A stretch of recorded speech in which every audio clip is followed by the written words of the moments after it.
Y ahora seguimos en Dicho Esto con un nuevo invitado. Está con nosotros Nahuel Sosa, sociólogo y analista político. ¿Cómo estás, Nahuel? ¿Qué Gracias tal? por venir. ¿Cómo estás? Bien, todo bien. Arranco por lo mismo que le pregunté a Adriana. ¿La clase política argentina, la sociedad en estos 20 años, aprendió algo de la crisis del 2001? Sí, yo creo que se aprendió, obviamente algunos sectores sí, otros no, pero me parece que hay como dos grandes interpretaciones. Por un lado, me parece que las juventudes, yo tengo 35, en ese momento tenía 15, pero gran parte de las juventudes que hoy fueron creciendo, se tomó la idea de la rebeldía y de la participación popular, ¿no? Vos te debes acordar las asambleas barriales, lo que eran las metodologías de acción directa, las experiencias autogestivas, caso Bruckman, caso Sanon. Me parece que ahí eso siguió vigente. En algunos casos se cristalizó en el kirchnerismo, en otros casos habrá cristalizado en el FIT, pero me parece que esa cultura de la organización, incluso el tema de las empresas sin patrón con las cooperativas, lo vimos en tiempo argentino, siguió estando muy presente. Y también creo que hay una lectura que se hace, o lo veo hoy con mucha preocupación, desde los discursos de ultraderecha, sobre todo de Milei y de algunos personajes de Juntos por el Cambio, que es una interpretación del que se vayan todos antipolítica. Y acá hay que diferenciar entre despolitizar y la antipolítica. Una cosa es una persona despolitizada, es decir, legítimo, que puede no tener intereses, no sensibilizarse con determinados proyectos políticos, y otra cosa es la antipolítica como práctica que lo que hace es confrontar con la política en términos de discusión de idea y en términos de configuración de los valores democráticos de una sociedad. Ahora, Nahuel, vos sos parte de Agenda Abierta, que es un grupo de intelectuales nucleados o que se referencian en el oficialismo. ¿Qué autocrítica crees que debe hacer el oficialismo, en este caso el kirchnerismo, para que haya tantos focos de antipolítica a tan poco tiempo de algo que gestó la antipolítica, ¿no? Esto que ocurrió con el que se vayan todos fue tal vez el síntoma del desprestigio de la política. 20 años después estamos debatiendo lo mismo, con muchos años gobernados por el kirchnerismo. Bueno, sí, yo formo parte de Agenda Argentina y del Grupo Callao, y evidentemente me parece que hay un proceso de repolitización que se va a dar con Néstor, que se profundiza con Cristina. Hoy Máximo siempre plantea la idea de discutir ideas y no personalizar, y Alberto creo que lo que viene haciendo es convocar permanentemente a poner la política en el centro de todo. Frente a la pregunta que vos me haces de por qué hay tensiones antipolíticas, yo no creo que la respuesta esté en el oficialismo, sino creo que, más allá de errores que se puedan cometer, que la respuesta está en que estamos viendo un proceso de radicalización de las derechas a nivel global, lo vemos con Vox en España, lo vemos con Trump, con Bolsonaro, y que se profundizó con la pandemia, ¿no? Me parece que la pandemia es un momento en el cual la sociedad la pone como un espejo, es un momento de angustia social, de malestar, de miedo, y me parece que gran parte de estos discursos, de esta suerte de... vos podés estar en contra del liberalismo clásico, ¿no? De Sarmiento, de Alberti, de Adam Smith, pero siempre había una idea de ampliación de derechos civiles, de Estado, de progreso. Ahora lo que uno ve con mucha preocupación de estos discursos reaccionarios es que sus enemigos son los feminismos, están en contra de la ley de cupo trans, de la ley del aborto, los sindicatos, es decir, las organizaciones de los trabajadores, los movimientos sociales. Aparece muy fuerte algo que en ciencias sociales llamamos aporofobia, que es la construcción del temor hacia los pobres. Pues fíjate cómo en el último tiempo, desde Macri hasta Milei, los tratan de parásitos por cobrar un plan social. Entonces, la respuesta hacia eso es, me parece, y desde el oficialismo, si uno tiene que hacer una autocrítica, lo que se tiene que profundizar, lo que llamamos las mediaciones. ¿Qué quiere decir las mediaciones? Lo que comúnmente llamaba la comunidad organizada en Perón.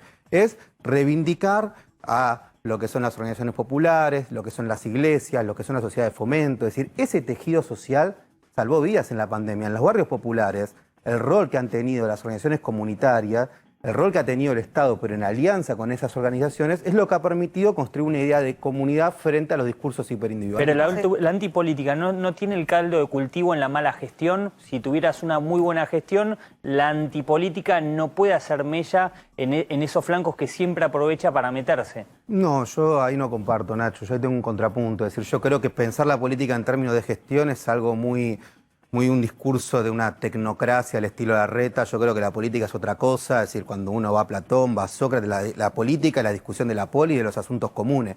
Si no, no explicas Chile, por ejemplo. Si fuera por un problema de gestión, ¿cómo puede ser que en Chile, que acaba de ganar Boric, pero Boric, ¿qué es? Es el resultado de un proceso, no es solo un candidato, es el resultado de un proceso constituyente que se dio, uno diría, de abajo hacia arriba, ¿no? Entonces me parece que justamente lo contrario, cuando uno va a la historia, muchas veces la mala gestión de los presidentes traen respuestas más políticas que antipolíticas. Pensando también en lo que te decía Martín al principio, hablábamos con Miguel Ángel Toma y nos decía hace un rato que el gobierno pudo salir adelante, el gobierno de Eduardo Duhalde, porque hubo un acuerdo con Alfonsín y hubo un gabinete también acordado con dirigentes radicales. Hoy la política en diálogo es imposible. El gobierno de Alberto Fernández habla y dice mucho la palabra diálogo, pero parece no convocar tampoco a la oposición y se vio esta semana en el Congreso. Bueno, pero ¿por qué? El gobierno de Alberto Fernández convocó al Consejo Económico y Social, lo institucionalizó, ha convocado a la oposición a discutir el presupuesto. Ahora, yo creo que hay un sector de la oposición que se corrió más a la derecha y que tiene actitudes destituyentes. Me parece que está claro que en su momento especulaban un sector del establishment con llevar el dólar blue a más de 500, después con tener la presidencia de la Cámara, después con no votar un presupuesto que no perjudican a Alberto Fernández. Esto es un daño a la sociedad. Me parece que lo que se está poniendo ahí en discusión es que hay una oposición que se está radicalizando por derecha y que eso es peligroso porque en nombre de la República se cometen acciones muy antirrepublicanas. Y eso es lo que hay que discutir. Entonces, ¿la República qué es? Es igualdad, es fraternidad, es libertad, pero la República también es soberanía. La soberanía, Máximo tiene razón cuando dice, la deuda que tomaron con el FMI no la pasaron por el Congreso. Entonces, tomar una deuda, nosotros vamos a cumplir en el 2000, ahora 23, 40 años de democracia. Me parece que es clave discutir cuáles son los nuevos nunca más. Uno tiene que ser un nunca más económico, una deuda irresponsable que lo que te hace es te quita soberanía, por lo tanto te quita república. No hay que tener déficit para no tener deuda. Que el origen de la deuda es el déficit. Sí, yo creo que en este caso el origen de la deuda que tomó en su momento Juntos por el Cambio no responde al déficit, sino responde a una práctica financiera de fuga de capitales, que lo que se va construyendo es una estructura entre el centro-periferia, así entre los países desarrollados y los países subdesarrollados, en las cuales a vos te van quitando poder de autonomía. Me parece que en ese sentido, incluso aunque vos seas el más crítico del Frente de Todos, aunque no te guste Alberto, no te guste Cristina, hay que entender que la idea del acuerdo social es clave para los próximos 10, 15 años. Acá me parece que es clave recuperar el Estado que planifica. O sea, el acuerdo social no es pensar todos iguales. El acuerdo social es, a partir de las diferencias, construir consensos mínimos. Y en un acuerdo social, el que tiene más tiene que ceder más, porque si no es una estafa. O sea, si el que tiene más cede menos y le pide al que peor la está pasando que ceda más, bueno, eso no es justo. Y me parece que ahí hay una voluntad de diálogo y de recuperar ese sentido. Ahora, hablas de un Estado que planifique, creo que es una idea que podemos compartir todos. Ahora, desde hace varios gobiernos que no vemos gobiernos a cargo del Estado que tengan una planificación económica, social, de educación, de salud. ¿Por qué crees que le cuesta tanto a los gobiernos, te diría, de los últimos años de Cristina hasta acá, ver gobiernos con planes que ponen en marcha y que duran? Bueno, me parece una buena pregunta porque si algo que nos puso la pandemia es discutir el futuro. Y yo creo que el futuro no es la incertidumbre. Porque pensar que el futuro es la incertidumbre supone que están los que se adaptan a la incertidumbre y los que no se adaptan. Y que los que no se adaptan es culpa porque no se adaptan a los cambios. Yo creo que el futuro es una construcción colectiva. Por lo tanto, tenemos derecho al futuro y por lo tanto hay un término que se llama resiliencia, que en realidad es de la psicología, pero que ahora se utiliza mucho en ciencias políticas, que tiene que ver con esta idea de, bueno, cómo te adaptás ante un trauma, ¿no? El virus nos tiene que llevar a ser mejores. ¿Y qué es ser mejores? Bueno, recuperar una idea del futuro, recuperar una idea de un Estado que planifique y de políticas públicas que se sostengan en el tiempo. Eso me parece que es clave, como políticas como fue en su momento Conectar Igualdad, que hoy se toma con Juan Manso, políticas también regionales. Por eso es importante lo de Boric, porque si gana Boric, gana Lula en el 2022, más otros fenómenos que se están dando en la región, es importante haber sostenido el UNASUR o el Mercosur, porque vos te das cuenta que cuando hay una adversidad, no es lo mismo un Estado que haya planificado estratégicamente que un Estado que tiene que ir resolviendo sobre la marcha. Ahí aparecen las propias diferencias internas, ¿no? Porque además cuando querés dialogar con la oposición, si un Alberto Fernández quiere, por ejemplo, estirar la discusión del presupuesto a esta semana porque está convencido de que puede llegar a conseguir algunos votos y después el jefe de la bancada rompe ese acuerdo, es también complicado. Pero porque ¿quién rompió el acuerdo? Máximo Kirchner con su discurso. Bueno, aunque sea le dio la excusa a la oposición, la excusa a la oposición para que se quiebre ese acuerdo que habían hecho antes. No, yo eso no lo comparto. Primero me parece lo más antidemocrático por el discurso de un diputado, cuando hablaron más de 100 diputados, decir que uno no vota un presupuesto. Me parece que hay una oposición que tiene una pelea hacia adentro, que se van corriendo por derecha y que tienen una definición de quitarle el presupuesto a este gobierno. Que recordemos que el presupuesto del 2021 es un presupuesto que duplica en inversión en obras públicas, tiene 49% destinado a salud y tiene un presupuesto, el primer presupuesto con perspectiva de género. Me parece que este presupuesto venía a profundizar las conquistas sociales. Frente a ese escenario, la coalición del Frente de Todos es una coalición diversa y plural y está bien que así lo sea. La tendencia, me parece, tanto en América Latina como en Europa, va a ser la tendencia de coaliciones y coaliciones que van a tener en su seno mucha diversidad. El punto es si esa diversidad enriquece y lleva a que la coalición haga síntesis o no. Lo que pasa que Nahuel, Alberto Fernández mismo este fin de semana en una entrevista que le hizo Jorge Fontevecchi en Perfil dijo: nos extremamos y perdimos el voto de centro que nos acompañó en 2019. ¿Qué, en todo caso, cuál es la lectura que haces vos sobre esto que dice el presidente y qué tiene que hacer el gobierno para volver al centro? Bueno, me parece que Alberto siempre ha convocado y convoca ahora la idea de una segunda etapa, ¿no? Entonces me acuerdo en el 2017 cuando íbamos a algunas reuniones, y yo que vengo de una tradición más bien de centro izquierda independiente, pero sí que él siempre decía, bueno, hay que defender al desobediente, ¿no? Fui entendiendo esa frase con el tiempo y que me parece que tiene que ver con esta idea de recuperar y cómo empatizás con quien no piensa igual que vos. Claro. Me parece que tiene que ver con esta idea de cómo se recupera la clase media no solo en términos económicos, sino también en términos simbólicos, cuando paradójicamente esa clase media se ha beneficiado siempre en los gobiernos peronistas.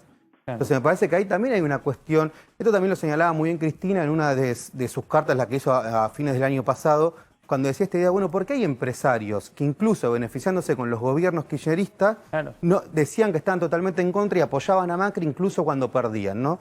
Yo tengo la hipótesis que a veces porque no quieren votar igual que sus trabajadores, ¿no? Entonces me parece que hay un fenómeno cultural que no lo vas a explicar solamente desde lo económico, y ahí es donde hay que entender un diálogo que más allá de que vos votés o no votés al Frente de Todo, me parece que es esta idea de decir, recuperar cierto acuerdo social, porque en la situación que estamos, por más que vos seas el más opositor del mundo, si no tenés algunos consensos básicos, que era lo que planteaba acá el colega, es muy difícil para lo que se viene.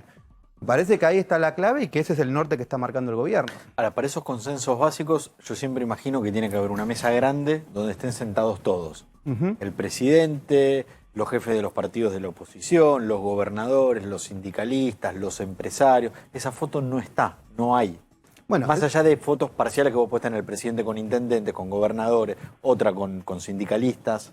Bueno, te vuelvo a decir, está el Consejo Económico y Social, se armó la mesa contra el hambre en su momento. Y pero yo ahí no están todos. Está bien, están gran parte de los actores políticos y sociales. Y también me parece, y este es un desafío para la segunda parte de esta segunda etapa, es cómo integrás actores que no están institucionalizados.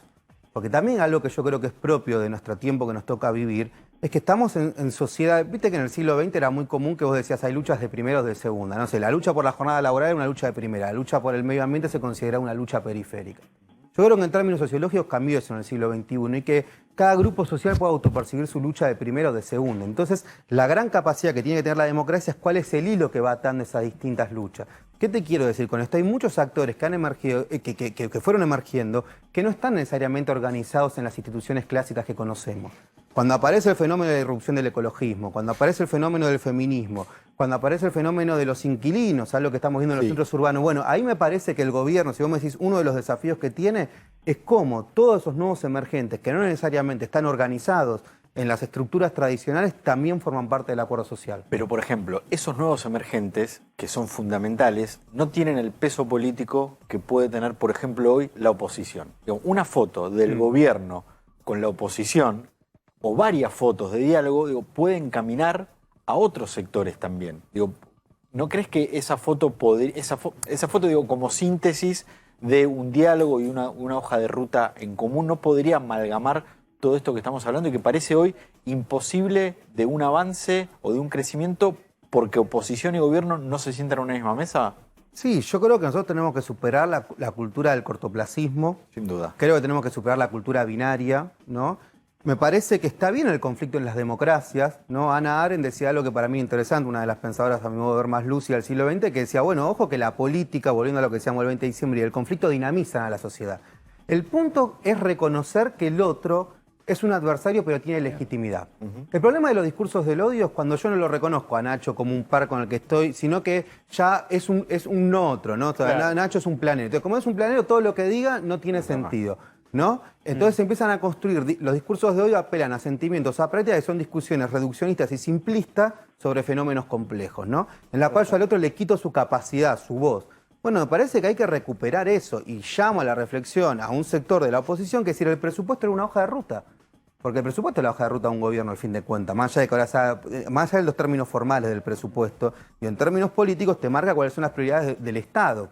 Entonces creo que ahí tiene que volver cierta cordura y cierta racionalidad. Nahuel, este año el Frente de Todos perdió la elección. Alberto Fernández tiene una imagen muy debilitada en cuanto a la imagen positiva. Sin embargo, sorprendió diciendo que si están dadas las condiciones, hay 2023 para la reelección de Alberto Fernández. ¿Crees que hay 2023 y te imaginas una gran paso? Sí, creo que va a haber 2023. Creo que... ¿Para Alberto?